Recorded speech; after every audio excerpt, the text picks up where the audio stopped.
So today we're going to be able to talk about the Reformation, the Reformation, the Reformation, and the Reformation. What caused the Reformation? Power of the church going that way. All right?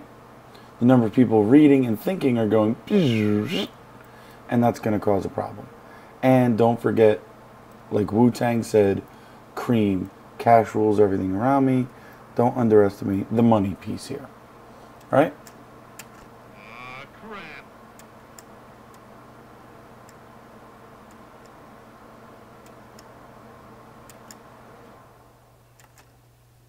I'm back. Just thought I'd mess with you.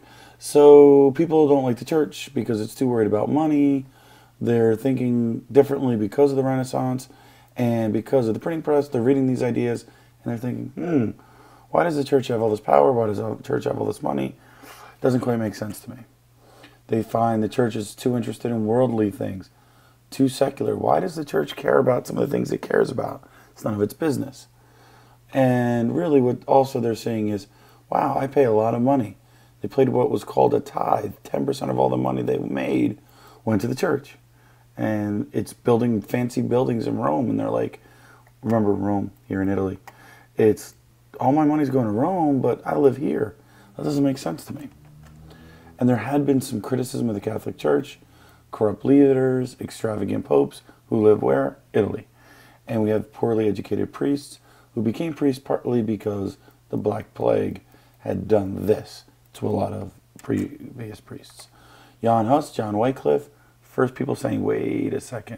Like they should have like little question marks over their heads. I don't like what the church is doing. They're like, the Bible should be important, not the Pope. Again, then you get Erasmus, Thomas More, also vocal critics, Thomas More, Utopia, and reading religious works. Because of the printing press, they can read. Now Europeans form opinions about the church, and many of them are not happy. So Martin Luther forms the 95 Theses. The 95 Thesis is a statement of his annoyance with the church. He actually has the guts to go and nail it to the door of a church. All right, there it is, right there. And one of the things he's most annoyed by is the selling of indulgences. Indulgence was basically, back in some churches still believe the idea, here's heaven, here's hell, there's the fire. And somewhere in between is an idea called purgatory. So if your relative was there, indulgences were things you could buy on earth, would get this person released to go up there and make sure they never go there. All right? So in 1517, Luther posts his 95 Theses attacking the pardoned merchants, people selling indulgence. Because of the printing press, these ideas circulate throughout Germany, and the Reformation starts. The Reformation is an attack on the church. The 95 Theses started that attack. What are some of the problems? Again, leaders were corrupt, and many of the uneducated priests didn't know what their job was, and they were breaking their vows. They were being immoral, wink, wink, nudge, nudge. They were spending time with people they shouldn't be spending time with in ways they shouldn't be spending the time. So who was Martin Luther? He was a monk and a teacher. He was very, very, very, very, very against the sale of the indulgences. We talked about this. It's a pardon for past, present, or future sins. He writes this formal statement against the church, against the abuses, and because of him, the Protestant Reformation begins. What did Luther believe? Justification by faith. If you believe in the big dog, you can go to heaven. All church teachings should be based on the Bible, and all people with faith are equal. Don't need a priest. You don't really need priests. So what was Martin Luther saying? We don't need the pyramid. What we need is a box where everybody is equal. People can win salvation by good works and faith. Salvation means you go to heaven. You don't go there. Christian teachings must be based on the Bible, not the Pope. And all people of faith are equal. And he really believed that people could read the Bible themselves and don't need the priests. Priests were not happy about that. The Pope is mad. He's like, grrr, grrr. That's his face. Pope Leo X issued a decree threatening to excommunicate Martin Luther by 1520. By 1520, Luther is basically kicked out of the church. And then, unless you take it back. Luther says, I'm not taking it back. The Pope says, take it back. Luther's like, I'm like totally not taking it back. The Pope's like, you should take it back. He doesn't take it back. The Emperor gets involved. So now notice the Church was involved. Now the Charles V, the leader of the Holy Roman Empire, issues, I love this, the Edict of Worms. Worms is a city, a place in Germany. And he declares Luther a heretic, a bad guy. Luther and his followers begin a separate church called the Lutherans. Pretty creative name. Well, the peasants see this. They get excited. They're like, ooh, if I don't have to be a part of the church, then I don't have to be a serf anymore. And the German peasants revolt. Like the Italian peasants revolt. Like we'd see those revolts. Basically, it goes like Renaissance ideas, revolts, and the feudalism. But here, the German princes, all parts within the Holy Roman Empire, crush the revolt. And about 100,000 people die. Again, inspired by the Reformation, crush. 100,000 people died. But here's the problem. Germany has all these little princes. Prince, multiple of prince. And some side with Luther and they become Protestants. Others want to side with the regular church. So there's a problem. Charles V fails to return rebellious princes to the Catholic Church. So there's a split. Protestants, traditional Catholics. Guess what these two groups of princes are going to do? War. I don't like you, I don't like me. And there's a war. And the war is ended by the Peace of Augsburg in 1555. And what's really interesting is for the first time, we see what we'd almost call religious tolerance, religious understanding. Each prince can decide the religion of his area. Sounds reasonable.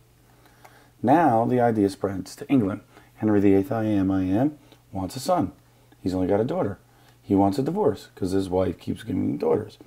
He asks the Pope, hey, let me have this wedding. Pope says no. So he gets an idea and he basically creates his own church. Passes a law ending the Pope's power in England. Henry Mowers becomes the official head of the English church. And Thomas More refuses to go against the Catholic Church and is beheaded. Remember Thomas More, we talked earlier about writing Utopia. So there's a German Reformation and a separate English one. The German one was because Martin Luther was mad. The English Reformation is because Henry VIII is mad because he ain't got no sons. Why do you need sons? Sons become princes. Princes become kings. Very good. Arrested and executed. The Act of Supremacy stated that England citizens must renounce the Pope's authority and accept Henry as the official leader of the Church of England. Henry dies in 1547. Remember, it goes Henry VIII, Edward, Mary, Elizabeth. Elizabeth herself is going to face other challenges, just like the Germans. Protestants and Catholics are going to face off. The Catholic King of Spain is going to get involved. And her need for money is going to cause some conflict. So England's in all types of trouble. So by 1559, Parliament creates the Anglican Church, the English Church. Elizabeth creates reforms that tries to please both sides. Many Catholic traditions continue, but priests can marry. Here's a little backstory on Henry VIII.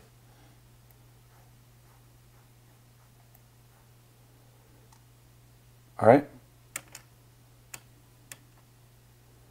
Tetzel is a rogue priest,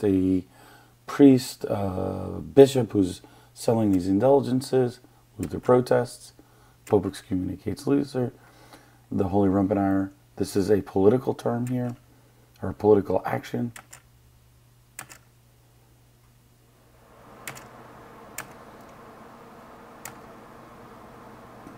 This one we will go over in class. It's one of the other revolutions or ever the reformations take place. All right. Now, you ready? Are you ready for this? Why won't it give me my pointer back?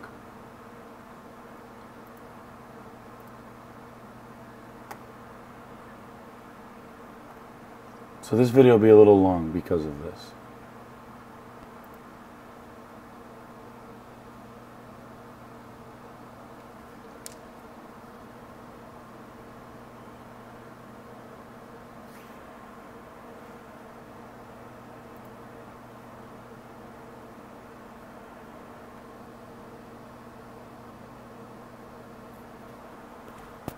That's selling the indulgences.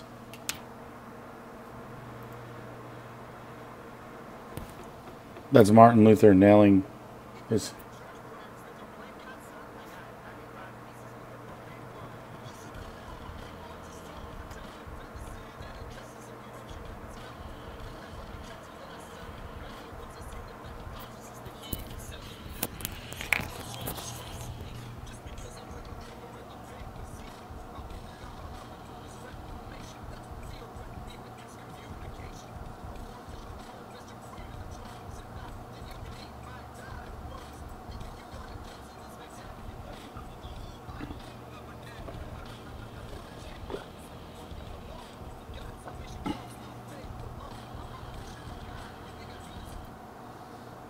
I will post the actual link for that video for you guys on YouTube or on Edmodo. Bye.